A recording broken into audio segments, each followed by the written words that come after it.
বিশ্ববিখ্যাত পপ তারকা শাকিরা, যার সম্পদের পরিমাণ $400 মিলিয়নেরও বেশি, কিন্তু তার জীবনযাপন একেবারেই সাধারণ। বিলাসবহুল জীবনের প্রতি তার কোনো মোহ নেই। শাকিরা থাকেন একটি সাধারণ অ্যাপার্টমেন্টে, যেখানে বেশিরভাগ আসবাবপত্রই পুরনো এবং দ্বিতীয় হাতের।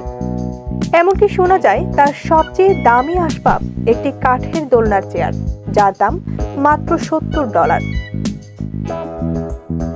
শো এবং ভ্রমণের সময় তিনি 5 তারকা হোটেলে না থেকে সাধারণ মোটেলে থাকেন, যেখানে ভাড়া হয় $90 কম। তার একমাত্র গাড়ি একটি 10 বছরের পুরনো এসইউভি, এবং তিনি নিজেই গাড়িতে তেল দিতে অনাগ্রহী। তবে প্রশ্ন জাগে, তাহলে বিপুল সম্পদ তিনি কোথায় ব্যয় করেন?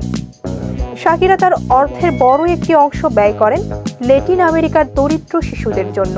তার গড়া বেয়ারফুট ফাউন্ডেশন কলম্বিয়ার বহু স্কুল প্রতিষ্ঠা করেছে, যেখানে দরিদ্র শিশুরা বিনামূল্যে শিক্ষা, খাবার ও যত্ন পাচ্ছে।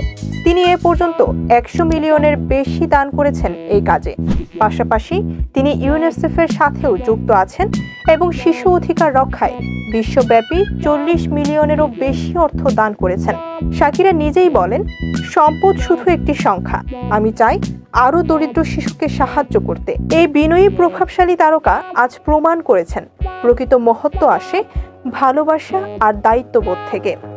ডেস্ক রিপোর্ট, খবরের দেশ।